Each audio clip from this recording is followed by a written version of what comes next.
Assalamualaikum warahmatullahi wabarakatuh.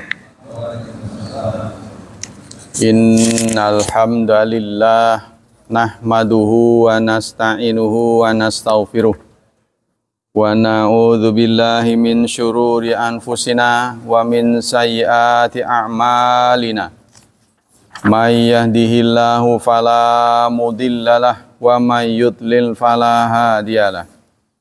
Ashhadu an la ilaha illallah wa ashhadu anna Muhammadan abduhu wa rasuluh la nabiyya ba'da. Allahumma salli wa sallim ala nabiyyina Muhammad sallallahu alaihi wasallam wa ala alihi wa sahbihi wa man sara ala nahjihi ila yaumiddin. Amma ba'd. Ayat ikhwah, kita lanjutkan kajian tafsir masih di surat ke-8, surat Al-Anfal ayat ke-60, tapi 60 potongannya wa min ribatil khail. A'udzu billahi minasy syaithanir rajim. Bismillahirrahmanirrahim. Wa mir ribatil khail. Nah, cuma segitu katanya. Dan min dari ribat yang diikat.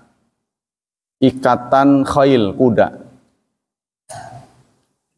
Ikatan kuda, tapi kurang pantas terjemahannya, maka dalam tafsir Kementerian Agama ya ditulisnya dan tambatan kuda. Jadi kuda yang ditambatkan. Aqwal mufassirin fi ta'wil ayat, pendapat-pendapat mufassir tentang ayat ini.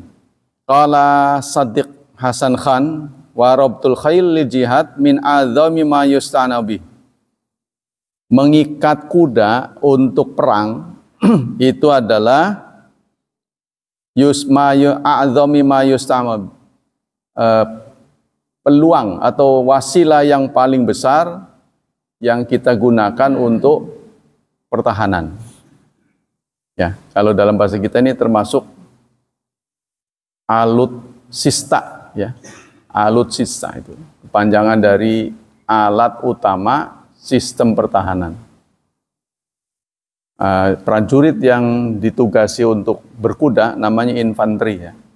Infanteri. Jadi ada bagian dari prajurit, ya, yang bagian kuda itu infanteri. Ya, pasukan infanteri. Kalau yang pertama nyerbu, nah itu Kopassus. Pasukan khusus, ya. Jadi setiap angkatan itu ada pasukan khusus. Kalau yang air itu namanya Atak. Ya. Yang udara ada lagi namanya. Maksudnya Kopassusnya udara ada. Ada yang bagian darat, ada yang udara, ada yang laut. Jadi sudah meluas demikian rupa. Nah, sekarang menggunakan alat-alat modern, ya. Qala Ibnu Muhairis kanati sahabat yastahibun dzukra khail inda sufuf. Sahabat sangat suka menyebut kuda. Sering deh. Jadi kuda itu menjadi tunggangan andalan. Wa inathul khail inda syatat wal gharat. Wa qila rabtul fuhul aula minal inath. Tapi kudanya ini jantan apa betina? Ya, menurut di sini jantan itu lebih baik. Baik jantan maupun betina bisa, cuma jantan lebih kuat. Kalau kita ini ras kuda yang paling bagus yang dari NTB, ya. Dari NTB. Tapi gairah orang pelihara kuda itu udah minim sekali karena mengganggu, ya. Kotorannya itu kalau telepongnya itu loh. Itu bisa mengakibatkan tetanus kalau berterbangan di udara terus kena luka. Itu makanya kurang mendapatkan tempat. Kalau dulu kan banyak dokar, ya. banyak dokar. Nah, terutama orang Bojonegara itu banyak yang profesinya andong ya. Sekarang udah kurang. Di ana aqwa alal karri wal farri wal udu. Nah, karena yang jantan itu untuk balapan lebih lebih semangat. Wakila lafzul khail am yatanawalu ful wal inas. Khail itu tidak ditentukan kelaminnya, apakah jantan atau betina, sama aja. Fa ayulafin robti biniyatil ghazat kana fisabilillah. Maka kuda apapun jenisnya, kalau disiapkan untuk sabilillah, untuk perang, maka itu mendapat nilai sabilillah. Maman fasar kuwa bikulli ma yataqaw bi min fil harb ja'ala atfal khail min atfi khas al-am. Barang siapa yang menafsirkan, ahli tafsir yang menafsirkan kuat itu dengan apa saja yang bisa kita pakai untuk perang, ya, maka itu berarti menyambung khas kepada am. Kemarin sudah disebut min kuwatin, kekuatan apapun.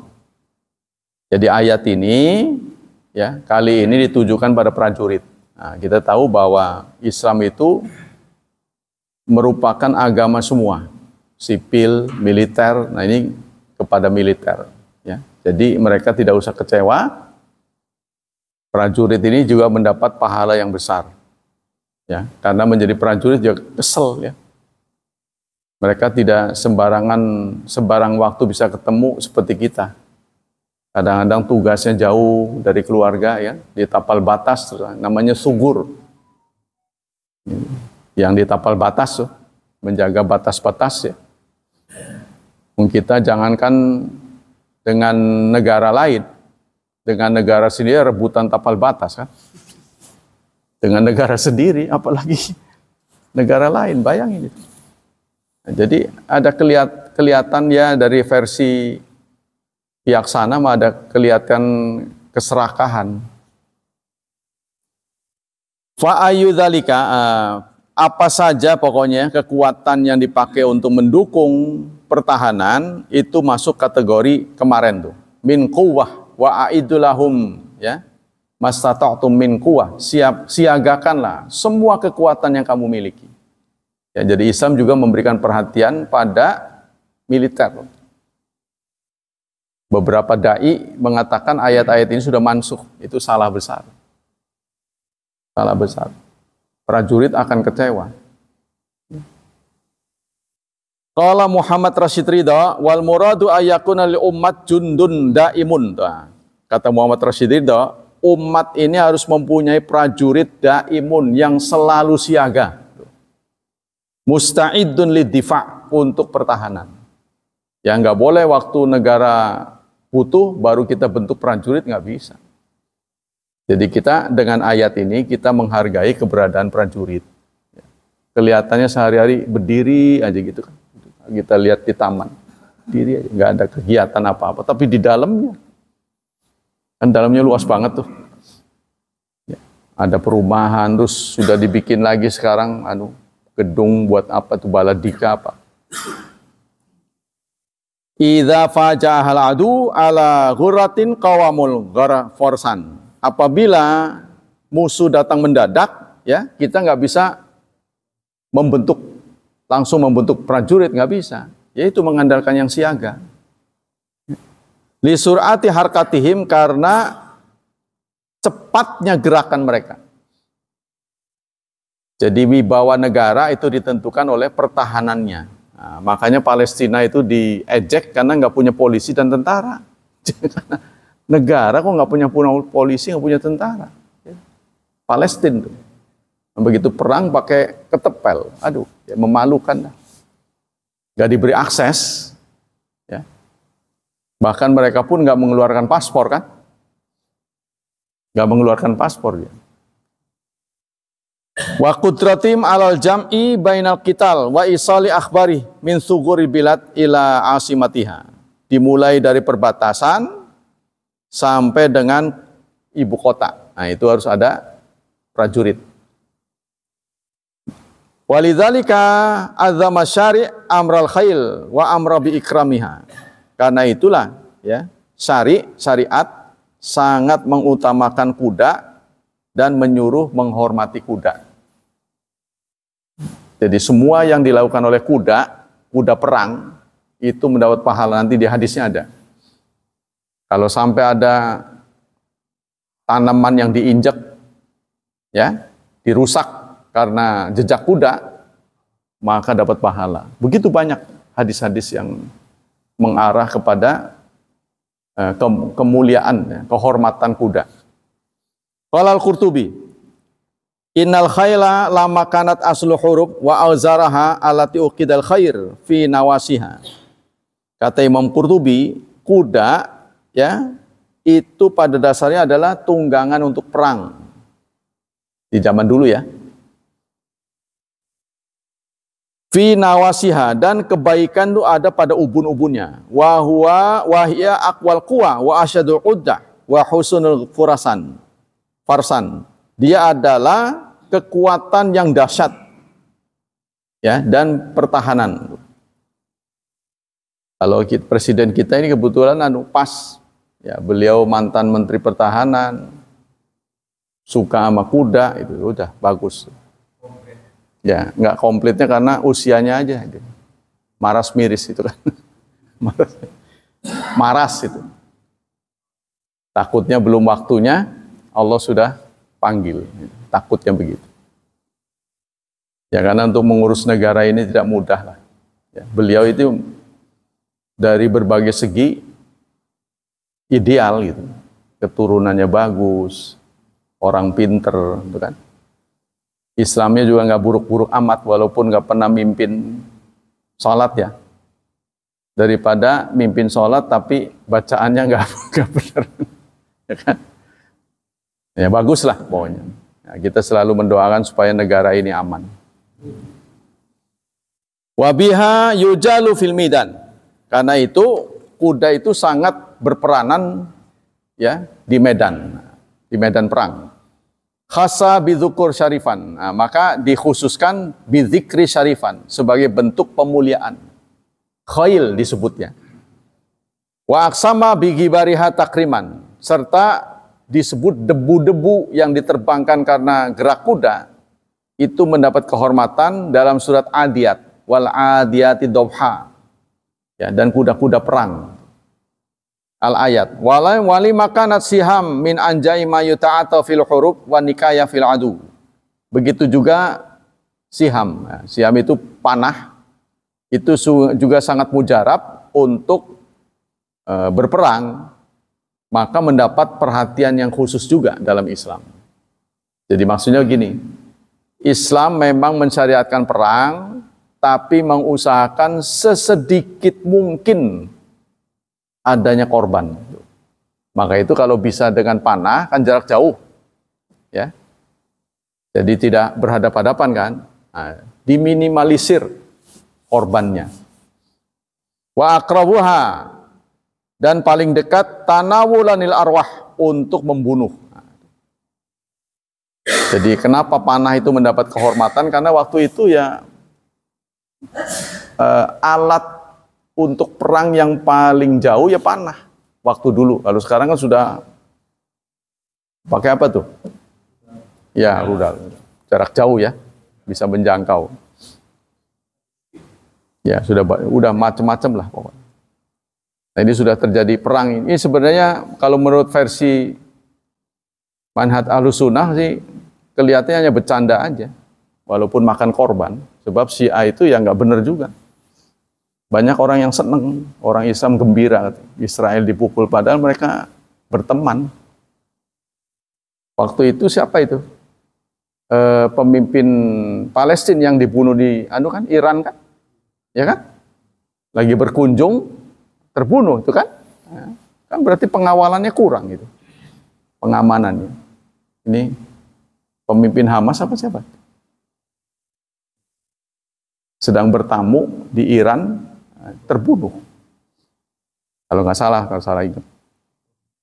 Hadza wa qad ikhtalaman fi rimayah wa rukubil khail ayyuma afdal. Ulama berbeda pendapat mana yang lebih utama, apakah kuda atau panah. Wa dhahaba ila kullu wahid minha ta'ifah. Masing-masing ada pendukungnya. Kata Ibnu Qayyim, murid dari Ibnu Taimiyah, wa faslan naza' baina ta'ifain, untuk mendamaikan dua golongan yang berbeda, apakah kuda atau panah yang lebih baik, anna kullu wahidin minhuma yahtaj ila kamil akhar. Masing-masing melengkapi katanya. Jadi dua-duanya penting, tergantung posisi hajat perang itu sendiri. Kalau musuhnya jauh ya lebih baik dengan panah.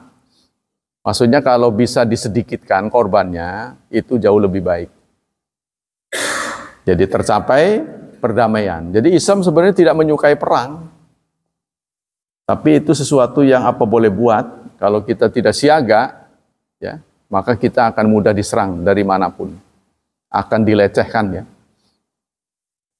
Fala yatimu maqsudu ahadim bil akhar. Maka tidak akan tercapai maksud salah satunya kecuali dengan menggandeng keduanya. Maksudnya kuda tidak akan lengkap kalau nggak panah. Panah tidak akan lengkap kalau nggak ada kuda. Ya, karena pasukan kuda juga pasukan panah. Wa ramyu anfa'u fil bu'di. Kalau jaraknya jauh, maka diutamakan panah. Nah, jadi ya, kenapa Islam sangat sangat mengakomodasi alat-alat perang. Contohnya olahraga perang, berenang, berlari. Itu kan olahraga yang disukai oleh Rasulullah kan? Menunggang kuda. Ya, saya dengar Imam Syafi'i adalah imam yang bisa naik kuda padahal kudanya lagi jalan. Kalau kita jangankan jalan, lagi berhenti aja nggak bisa. Waqala Abdul Karim, berkata Abdul Karim Khatib, wa fi qauli ta'ala wa a'iddu lahum mastata'tu min quwwah wa min ribatil khail turhibuna bi aduwallahi wa aduwakum amrun bittikhadil quwwah. Kata Abdul Karim Khatib, ayat wa a'iddu lahum, siagakanlah menghadapi mereka dalam bentuk kekuatan. Ya. Yaitu miribatil khail. Untuk apa? Dari kuda-kuda yang ditambatkan, turhibu nabihi, untuk menteror mereka. Ya, ini namanya pesi war namanya. Jadi kita ngegelar menggelar pasukan buat nakutin, maksudnya supaya kalau takut sebelum perang itu jauh lebih bagus, supaya nggak ada perang. Ya, jadi jangan sampai waktu harta habis buat perang, akhirnya perang itu sama-sama rugi sebenarnya. Fasilitasnya hancur, kan nanti dibetulin lagi. Ya, lebih baik kita perlihatkan bahwa kita kuat. Ini menjadi keharusan negara lah pokoknya. Karena negara itu tidak bisa sepi dari pertahanan. Saya lanjutkan. Jadi ayat tadi itu merupakan perintah dari Allah Subhanahu wa taala, dan perintah Allah ini tidak mansukh, ya. Tidak berhenti, tapi berlaku sampai akhir zaman. Wal amal ala binaiha, dan kita harus mengamalkan untuk membinanya. Ya, untuk memberikan pembinaan. Wa tawassul ila biwasailiha, serta kita menggunakan segala media untuk mempertahankan. Jadi kalau kita diajar begini, ini memang bukan fak kita. Kita orang sipil, tapi kita menghormati prajurit. Karena di ayat Qur'annya ada, itu bedanya. Kita menghormati karena mereka juga dirilis oleh Allah Subhanahu wa taala bahwa mereka itu adalah mulia. Ya, prajurit-prajurit kita harus kita hargai. Negara aman ya karena ada tentara sama polisi. Walaupun mereka kelihatannya standby saja, tapi mereka menjaga kedaulatan. Ya, kita justru yang diuntungkan, ya. Wa min ahamitil kal wasail idza kanat fi hadzal waqti aqwa madhar min hadzal quwwah wal furusiyah. Nah, apalagi di zaman sekarang tuh, fi hadzal waktu sekarang itu lebih dibutuhkan untuk menampakkan kekuatan. Ya. Jadi show of force. Fa haitsu kana khayl wa kana fursanuha kanatil quwat wal min'ah. apa saja alutsista yang dimiliki oleh negara, maka itu menjadi menjadi indikasi negara itu kuat atau lemah. Ya, menjadi brand. Seperti Israel kan punya hulu ledak nuklir ya. India punya, Pakistan punya, Iran punya ini. Tuh. Korea punya, kita yang nggak dapat izin. Kita nggak dapat izin. Wong baru menerbangkan Tutukko itu, sudah suruh turun lagi, nggak dapat izin. Itulah kalau bedanya negara menang dengan negara kalah, karena kita pernah kalah perang. Jadi yang kalah perang itu perjanjian harus izin. Serba salah kita ya. Wakana fursana karena kuat ilmu. Jadi seberapa kepemilikan negara atau seberapa kuatnya alutsista yang dimiliki oleh negara itu menjadi indikasi lemah kuatnya negara. Jangan dikata Singapura walaupun kecil dia pertahanannya cukup baik. Nah, ini data-data tentang pertahanan kita perlu juga mendapat share ya. Seberapa. Nah, kita punya kapal selam nyelam benar-benar nggak timbulan. Ya. Bagaimana kalau perang mungkin ukuran minggu udah selesai. Walaupun kita masih masih ada bambu runcingnya. Masih ada bambu runcing, tapi seberapa orang yang pelihara bambu sekarang dan hampir nggak ada. Jadi kalau dulu kenapa bambu itu banyak gitu dipakai buat alat. Karena kalau orang ditembak, dia nggak kerasa kena itu, lalu mati aja. Kalau bambu runcing, waduh, kerasa bener sakit. Wa fi ta'bil al-khail bi qouli ta'ala wa miribatil khail isyaratun ila iksar mil khair. Ayat miribatil khail menunjukkan kita diminta untuk memperbanyak kuda. Ini kalau di sini nggak berlaku, tapi di Bandung tuh ada tuh. Satu tempat untuk latihan kuda ya. Pokoknya keterampilan yang langka di kota-kota besar banyak. Sampai latihan sempoa tuh. Yang zaman dulu tek. Tahu nggak? Iya. Kan kita mau udah nggak ada di sini. Tapi di BSC tuh ada les sempoa itu. Itu ternyata membangun kecerdasan. Kita mau udah nggak pakai gitu-gitu. Wa i'dadi halil harbi, serta kita menyiapkan untuk perang. Wa tadbiruha ala qital, serta melatih diri untuk perang. Wa hasbuha ala hadzal mijal. Wa hasbuha ala hadzal majal fala tatakhidhu riqarin akhar. Jangan dipakai untuk yang lain. Contohnya di Amerika itu kepemilikan senjata lebih longgar daripada Indonesia. Kadang-kadang dipakai oleh sipil untuk pembunuhan, ya seperti ada konser tuh dia tembak dari atas kan kemarin tuh berapa ratus orang jadi korban. Orang sakit jiwa kan. Kalau di Indonesia harus ada izin orang-orang tertentu ketika negara dalam keadaan gawat, orang yang di level direktur atau manajer itu boleh menyandang senjata. Lagi gawat tuh. Karena dia nggak pernah tahu ada serangan dari siapapun. Tapi kadang-kadang itu disalahgunakan itulah oleh penjahat ya. Innaha murabitah kama yarabitul mujahidun ala subur lihimayatul muslimin.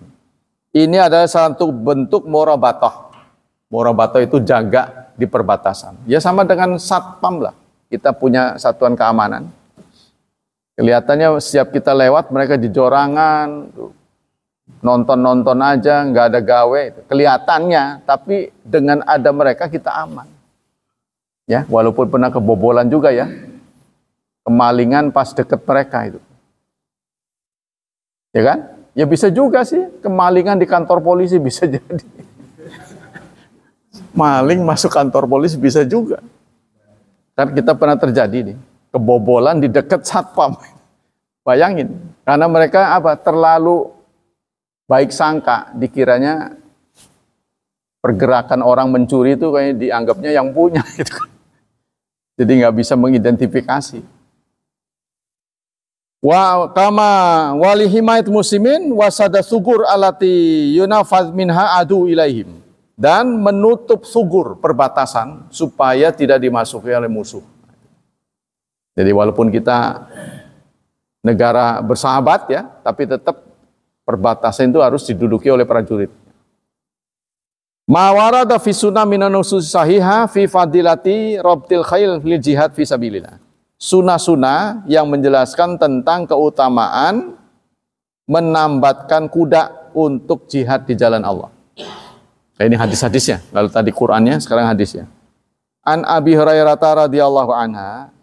radhiyallahu an, dari Abi Hurairah radhiyallahu anhu, anna Rasulullah sallallahu alaihi wasallam qala, Rasulullah bersabda, al khailu li rajulin ajrun.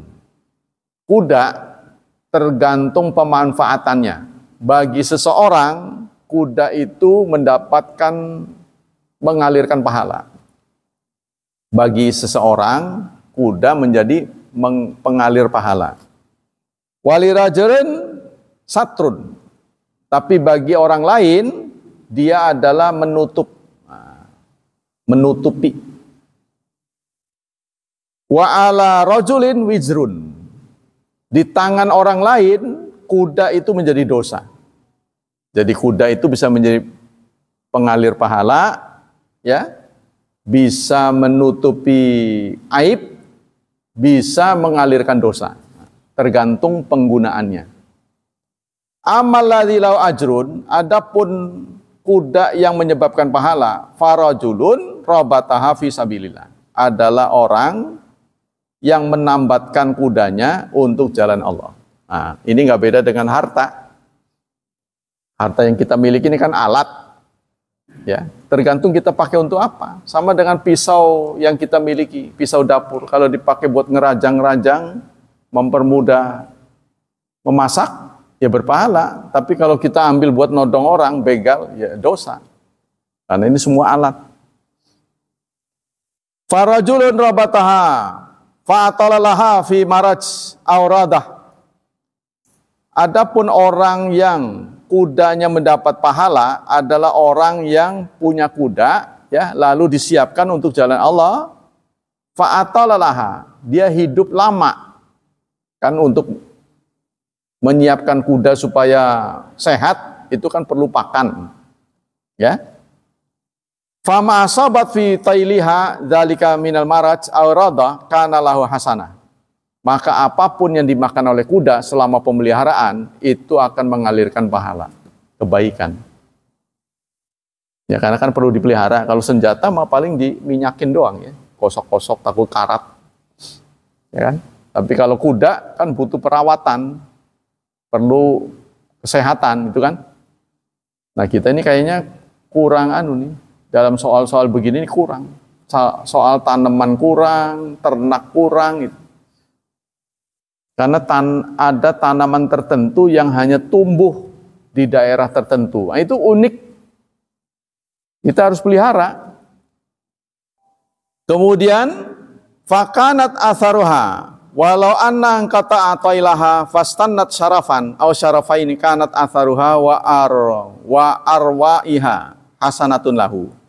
Kalau ya si kuda itu menghabiskan umurnya, lalu dia ngerusak kebun, satu kebun atau dua kebun, maka kebun yang dirusak itu akan mendapatkan pahala bagi pemiliknya. Jadi kalau sampai ada rumput yang dirusak, kaki yang menjejak satu tempat, ya sehingga ngerusak tanah, maka orang-orang ini dapat pahala semua yang terlibat. Walau anna hamarat binahrin, kalau dia lewat melintasi sungai, fasyaribat minhu, lalu dia minum dari air sungai itu, walam yurid ayaskiyah, padahal tuannya tidak ingin minum, tapi gara-gara kudanya pengen minum dia menahan diri kan, nggak jalan dulu itu kan. Karena dzalika hasanah, maka mendapat hasanah. Si penunggangnya nih, gara-gara dia haus, melintasi sungai, dia minum dulu, maka diemnya si pemilik ini dapat pahala. Ya, membiarkan si kuda minum. Pokoknya ini kuda ini di alam terus ini. Dalam hadis ini. Apapun yang dilakukan dia, itu menimbulkan pahala. Pasti ini ada kaitannya dengan perang, ya kan? Bukan kuda hias. Tuh. Atau kuda lumping. Tapi kuda dari Majalengka itu bisa nari loh. Bisa ada pelatihannya, bisa nari. Ya kan? Dipakai sewaktu-waktu.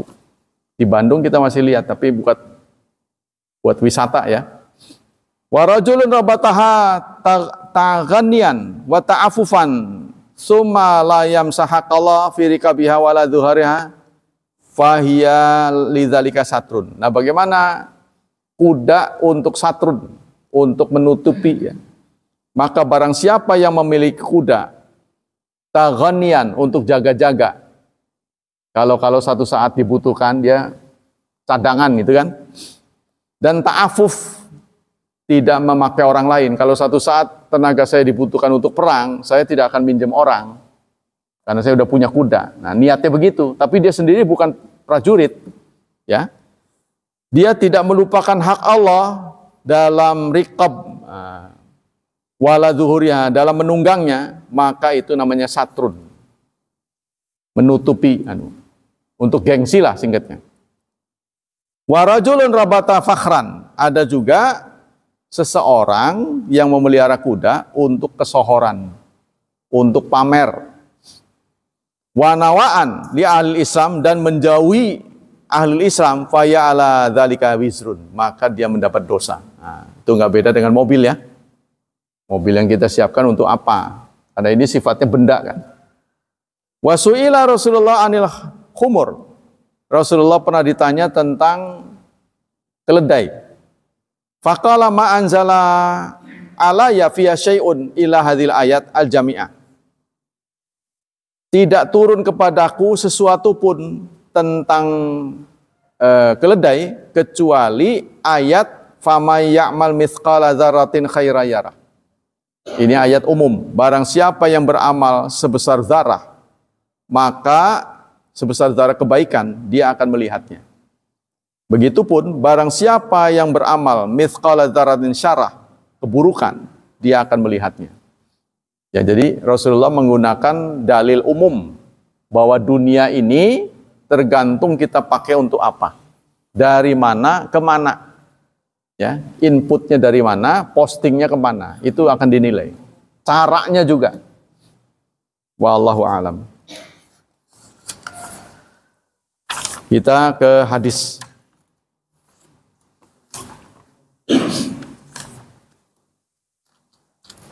Bismillahirrahmanirrahim.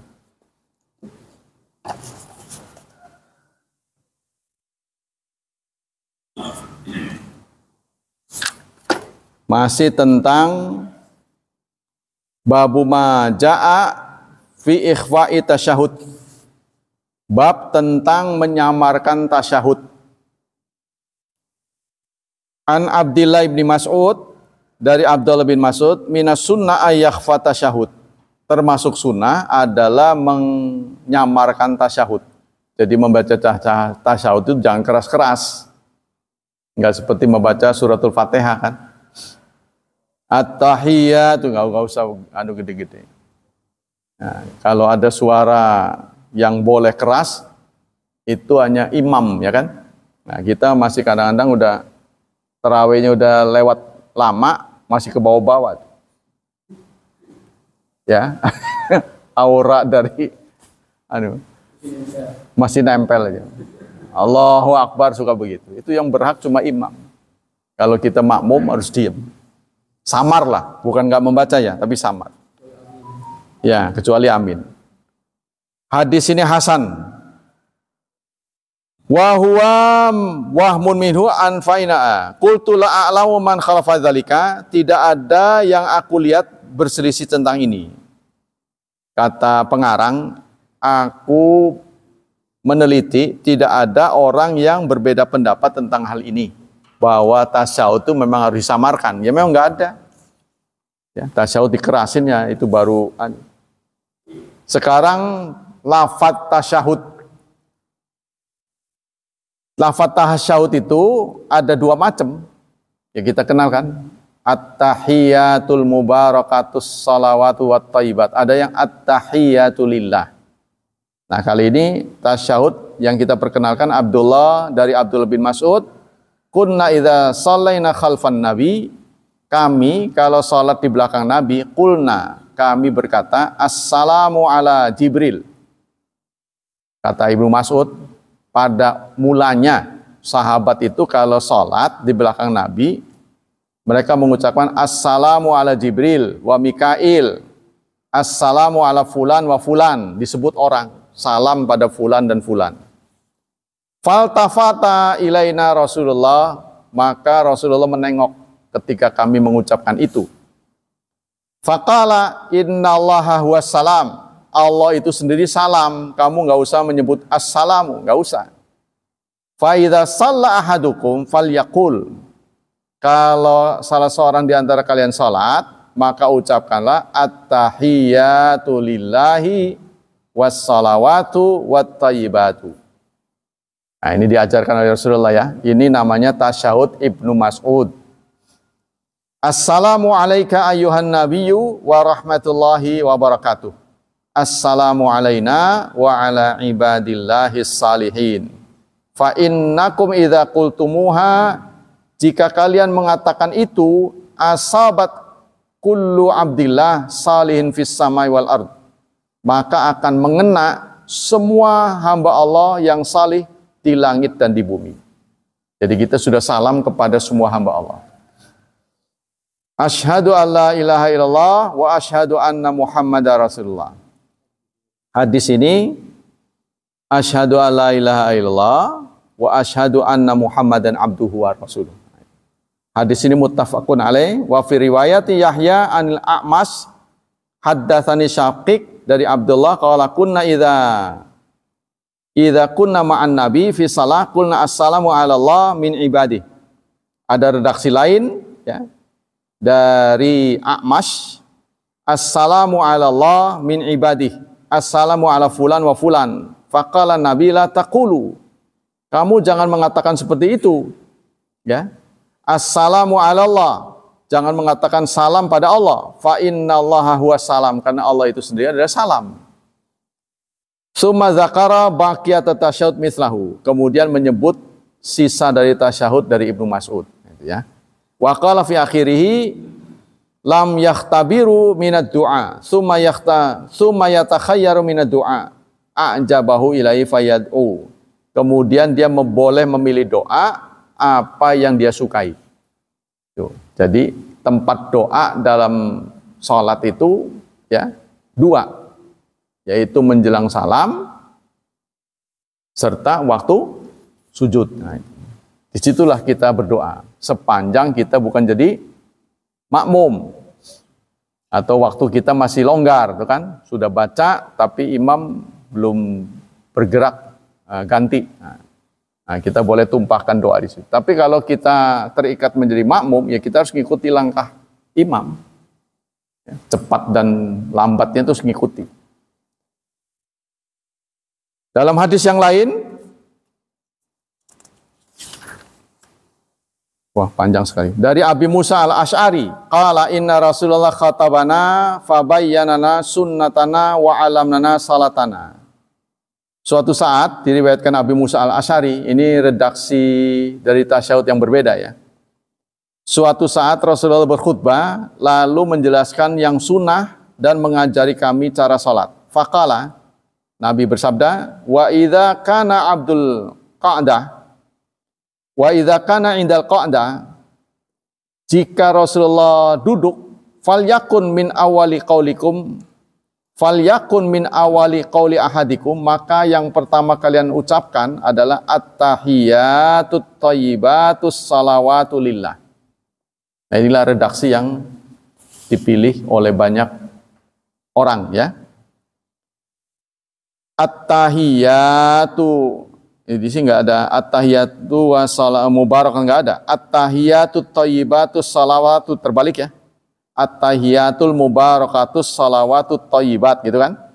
Tapi kalau di sini at-tahiyatut thayyibatus salawatu lillah. Assalamu alayka ayyuhan nabiyyu wa rahmatullahi wa barakatuh. Assalamu alayna wa ala ibadillahis salihin. Asyhadu an la ilaha illallah wa asyhadu anna Muhammadan abduhu wa rasuluh. Hadis ini sahih, dirawikan oleh Muslim. Dari Ibnu Umar an Rasulillah fi tasyahud. Sementara dari Ibnu Umar redaksinya at-tahiyatu lillah, as-salawatu at-thayyibat. Assalamu alayka ayyuhan nabiyyu wa rahmatullahi wa barakatuh. Qala Ibnu Umar, zidtu fiha wa barakatuh. Aku menambahi wa barakatuh. Assalamu alayna wa ala ibadillahis salihin. Asyhadu an la ilaha illallah. Qala Ibnu Umar, zidtu fiha wahdahu la syarikalah. Aku menambahi asyhadu an la ilaha illallah wahdahu la syarikalah. Nah ini kalau menurut versi kita menambahi begini mah bid'ah ya. Nah, beliau menambahi Ibnu Umar. Wa asyhadu anna Muhammadan abduhu rasul. Tapi penambahan atau pengurangan di zaman Nabi itu tidak masuk kategori bid'ah yang dimaksud kita. Kenapa begitu? Karena semuanya dipantau. Ya. Jadi kalau saat Nabi hidup, siapapun yang melakukan pelanggaran pasti cepat atau lambat akan diketahui. Jadi kalau sampai dibiarkan berarti boleh gitu. Ya. Contohnya gini, kunna na'zilu wal Qur'anu yanzilu. Kunna na'zilu wal Qur'anu yanzilu. Kami sering berazl. Azl itu tidak menumpahkan mani ke dalam rahim. Jadi sebelum keluar dia cabut. Maksudnya untuk menghindari hamil. Waktu itu alat kontrasepsinya begitu. Ya. Kami sering berazl. Quran sedang turun. Tapi nggak ada yang nanya. Maksudnya mereka tidak datang pada Rasulullah. Ya Rasulullah boleh nggak? Mereka yakin boleh. Sebab kalau tidak boleh pasti Quran akan melarang. Ya, sepanjang Quran turun, mereka tidak perlu khawatir. Kalau ada pelanggaran, pasti Quran turun. Nah, kalau kita sekarang, ulama mengatakan tidak boleh karena Quran sudah tidak turun. Siapa yang menyalahkan dan membenarkan Anda? Nggak ada yang punya hak sekarang. Ya, kalau dulu itu legitimatornya itu adalah Rasulullah. Boleh, nggak boleh itu Rasulullah. Kalau sekarang nggak bisa. Nah itu sebabnya ya. Ini suka dirilis oleh ulama. Kata siapa nambahin nggak boleh katanya. Di zaman sekarang ya, dengan mengatakan nyanyi-nyanyi, menambahi, menyusun ya redaksi sholawat. Nah, dengan alasan bolehlah, wong zaman sahabat aja boleh. Itu berbeda. Contohnya Bilal. Ya. Bilal setiap wudu beliau sholat. Setiap wudu beliau sholat. Nah, suatu saat Rasulullah mengatakan, Bilal, amal apa yang sering kamu lakukan sehingga saya mendengar terompahmu di surga? Kan Bilal kan berarti berkreasi nih, belum ada perintah Nabi kan? Jadi Bilal belum pernah mendengar Nabi mengatakan, habis wudu kamu sholat ya? Nggak ada. Dia kreasi sendiri. Inisiatif sendiri. Maka Rasulullah menegur, apa sih yang kamu lakukan kok sampai saya mendengar terompahmu? Nah, begitu juga ketika beliau sami Allahu liman hamidah, ya, menjadi imam. Rabbana walakal hamdu, itu apa? Bukan. Mubarakan itu apa? Hamdan katsiran mubarakan fihi. Kan ada itu tambahan dari sahabat. Tadi siapa yang ada nambah-nambah tadi siapa itu? Setelah sholat Rasulullah menegur. Saya ya Rasulullah, saya yang nambah itu. Saya melihat malaikat turun berebut untuk mencatat. Tuh, berarti kan inisiatif sahabat ini dibenarkan. Nah sekarang kita boleh nggak begitu? Kata ulama nggak boleh. Ya, itu tidak boleh. Inisiatif atau berkreasi bikin-bikin itu nggak boleh. Sebab itu tidak ada legitimatornya. Maksudnya boleh, tidak boleh itu siapa yang menentukan? Kalau zaman Nabi ya Nabi. Sama dengan suatu saat Rasulullah menempatkan pasukan perang. Ya. Pasukan perang menurut Salman Al-Farisi kurang strategis. Maka Salman menegur Rasulullah. Punten ya Rasulullah, engkau menempatkan prajurit di sini atas inisiatifmu atau berdasarkan wahyu? Ijtihadmu atau wahyu? Rasulullah mengatakan, ini ijtihad saya. Oh, kalau begitu saya boleh dong berbeda. Ya sahabat begitu. Kalau menurut saya penempatan di sini nggak cocok. Kita harus menempatkan pasukan dekat sumur. Sebab air itu ya sangat penting buat kita. Kalau kita lagi perang aus bagaimana? Itu kan? Maka mereka pun menduduki sumur. Dekat sumur di situ. Jadi sumurnya dikawal benar-benar. Benar saja, waktu perang, terjadi perang, musuh itu kehausan, nggak bisa, kita udah jaga airnya. Itu menang. Kita udah jaga fasilitas airnya, ini penting. Jadi istilah apa? Perbekalan ya. Akomodasi itu penting. Nah, kita kembali ke sini. Ini salah pendapat ya dari banyak dai-dai itu, boleh, kenapa nggak boleh katanya begitu. Saya nggak sama lah, berbeda pendapat. Wa fi tasyadi Abi Musa al-Asy'ari haula kalimat maujudatun falladzi yadhhar anna akhadha minan nabi mukhtasaran. Tasyahud dari Abu Musa al-Asy'ari adalah kalimat-kalimat tadi. Jadi kalau di dunia kita ini ada dua versi ya. Yaitu tadi at-tahiyatul mubarakatus sholawatut thayyibat. Itu diambil dari Al-Um. Nah, Imam Syafi'i berpendapat begitu. Ya, maka itu ramai kita di sini. Cuma yang berbeda, mereka ini memendekkan sholawat. Ya, jadi sholawatnya itu Allahumma sholli ala Sayyidina Muhammad, sampai di situ saja. Tasyahud awal. Ya, padahal saya belum pernah melihat bentuk redaksi sholawat yang dipotong.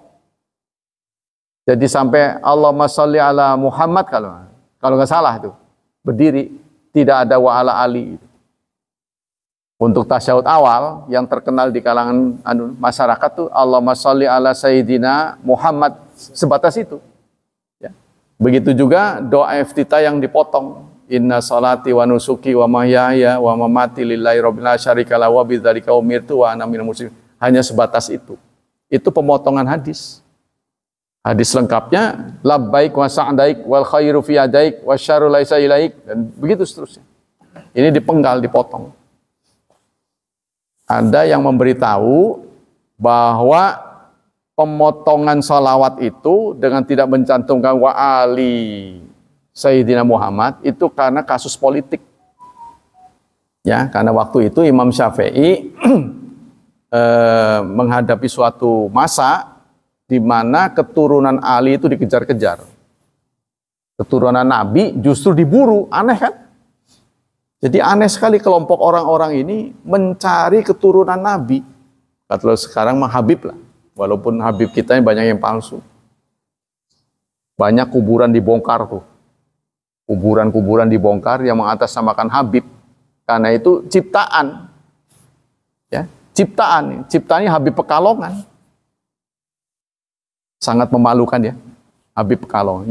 Yang ujungnya ini kebanyakan Habib mengarah kepada pengkultusan individu. Itu yang paling berbahaya. Dan menurut kita musyrik. Antara lain dia mengatakan semua apa yang dilakukan dalam Islam itu harus izin Habib. Bayangin sampai begitu. Itu semuanya harus izin Habib. Tanpa izin kami nggak bisa. Itu sudah melangkahi, sudah terlalu jauh. Ya, sampai larak-lirik katanya melihat Nabi datang. Ya Allah. Keterlaluan. Nah, kita kembali ke sini. Warawa aidan ani Abdil, kita lanjut ya. Dari Abdurrahman bin Abdul Qari annahu sami'a Umar Khattab yu'alimun nas atasyahud. Saya pernah dalam suatu majlis ya, ditegur orang. Kata dia, bahkan ibu-ibu yang ngomong, punten Pak Ustadz, Kan redaksi tasyahud kita itu kan assalamu alaika, ya kan? Ayyuhan nabi. Artinya kan keselamatan atasmu, atas Anda wahai nabi. Kan nabi kan waktu itu masih hidup. Kata dia.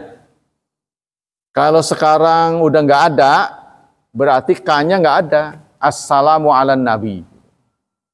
Karena beliau sudah tidak ada. Kan K itu artinya Anda. Ya. Tapi kalau kita melihat hadis ini nih yang saya akan bacakan dari Abdurrahman bin Abdul Qari, annahu sami'a Umar Khattab yu'alimun nas tasyahud.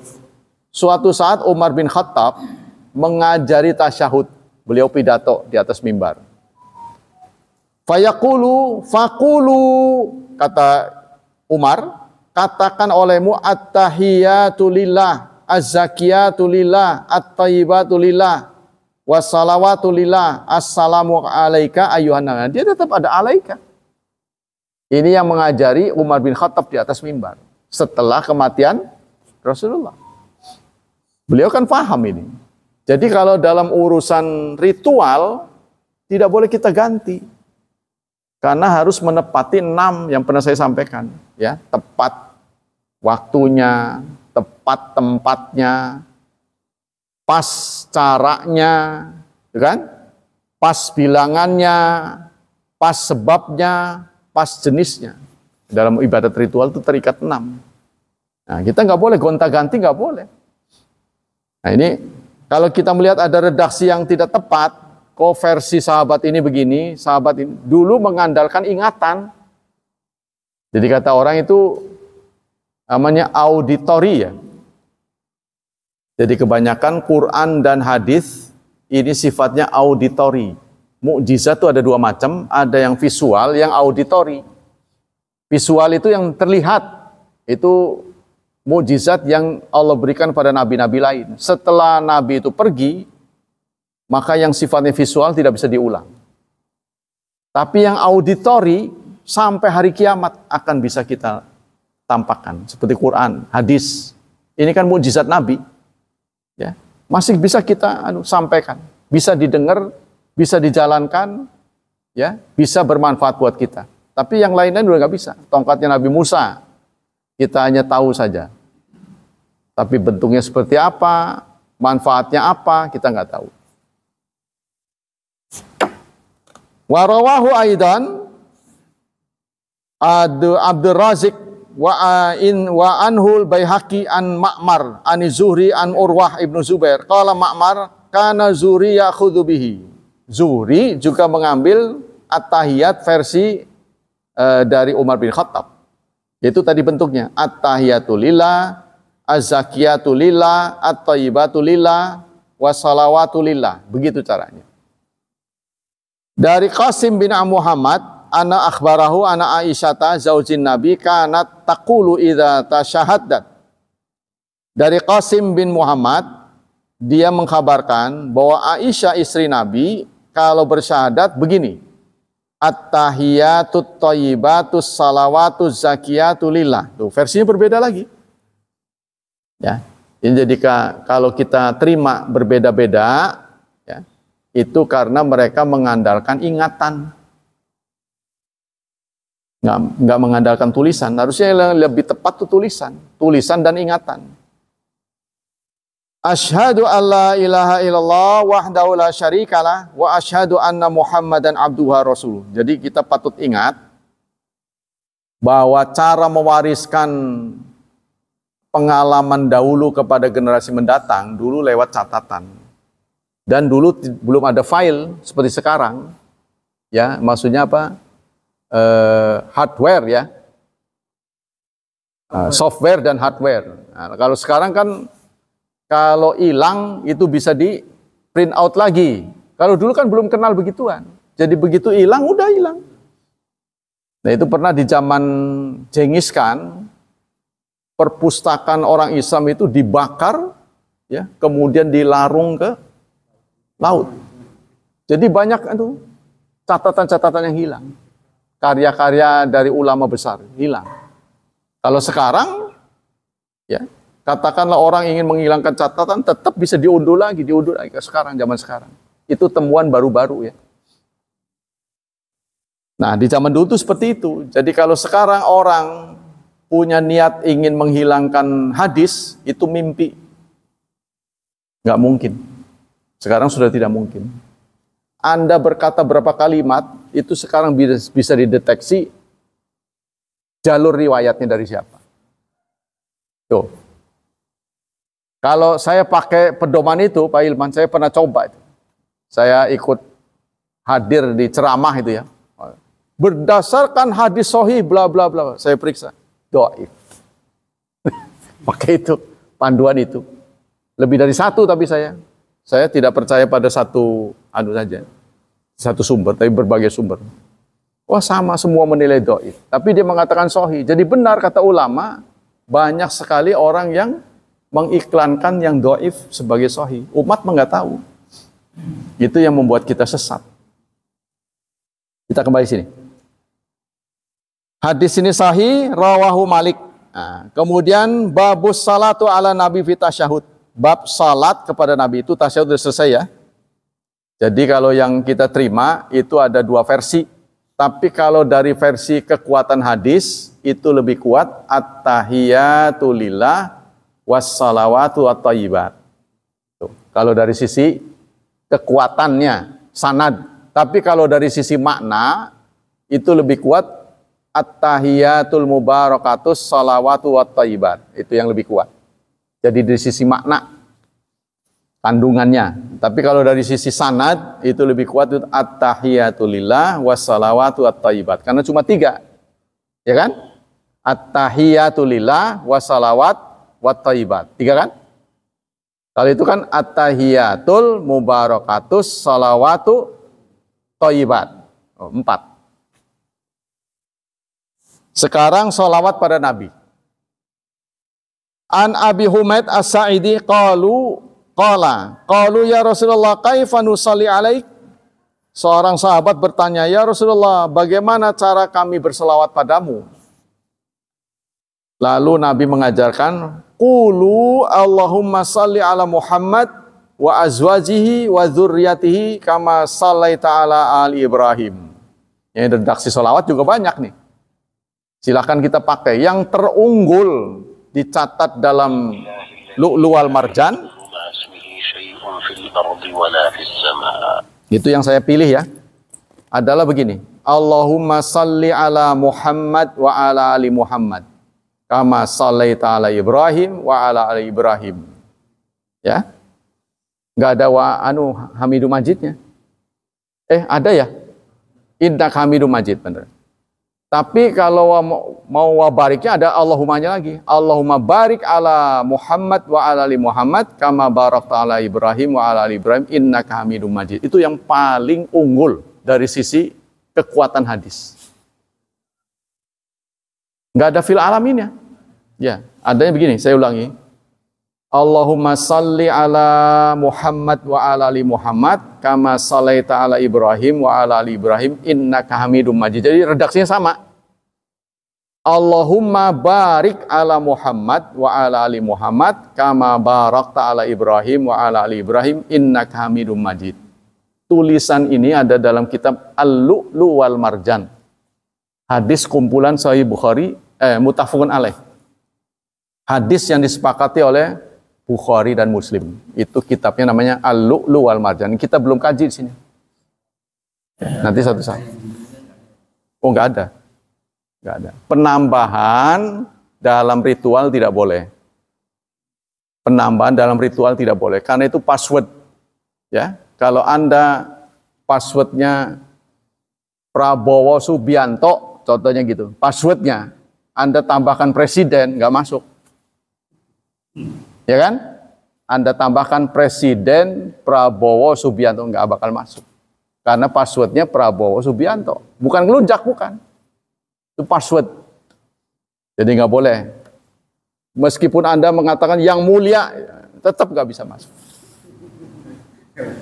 Ya kan? Karena harus pas. Kita bukan tidak menghormati Nabi, karena itu passwordnya. Ya, sudah. Ya, master key-nya. Ya kalau yang dunia itu udah tahulah Anda. Kalau Anda punya password tuh diganti yang lain nggak bisa, titik sekalipun. Nah itu maksudnya. Tapi Kalau khutbah, ada sementara mengatakan bukan ritual, khutbah. Ya, sehingga orang mengatakan Allahumma sholli ala sayyidina Muhammad, nggak ada masalah. Tapi waktu sholat nggak boleh. Kalau khutbah nggak ada masalah. Allahumma sholli wa sallim ala sayyidil mursalin, sayyidina Muhammad, nggak ada masalah. Atau dalam saya ceramah begini. Ya. Gimana? Oh, berdoa. Berdoa kalau ada redaksinya nggak boleh. Kalau berdoa kita menggunakan salawat Nabi, itu perintah Nabi itu tidak ada sayyidina. Tidak ada sayyidinanya. Kalau ritual, kalau masuk ritual kan tadi terikat 6. Kan? Pas caranya, pas harus seberpas. Itu yang kita harus pahami, bukan kita ingin ada niat tidak memuliakan Nabi, bukan. Ya, kita sama temen aja kalau jadi lurah, Pak Lurah gitu kan, yang mulia gitu kan. Nabi kok enggak, bukan. Singkatnya, kenapa kita harus berselawat pada Nabi? Ini bentuk terima kasih kita kepada Rasulullah. Kepada orang tua saja kita diminta untuk berbakti, apalagi kepada Nabi. Nikmat terunggul yang Allah berikan kepada manusia adalah adanya Nabi. Tuh, Nabi itu sangat sayang pada kita. Ya, jadi keberadaan Nabi itu nikmat terunggul. Anda boleh mengatakan nikmat tertinggi adalah nikmat hidayah. Hidayah boleh ada, tapi yang nyampein nggak ada tuh mana ngerti kitanya. Kan kita bukan Nabi. Nah, itu ya. Demikianlah kajian pagi ini. Semoga Allah Subhanahu wa taala melimpahkan pahala yang berlipat ganda. Semoga Allah tetap menjaga dan melindungi kita dari wabah dan fitnah, dari syubhat dan syahwat. Dan semoga Allah memudahkan hidup anak-anak kita, memberkahi mereka, menakdirkan mereka menjadi hambanya yang saleh dan salihat. Subhanakallah wa bihamdika, asyhadu an la ilaha illa anta, astaghfiruka wa atubu ilaik. Wassalamualaikum warahmatullahi wabarakatuh.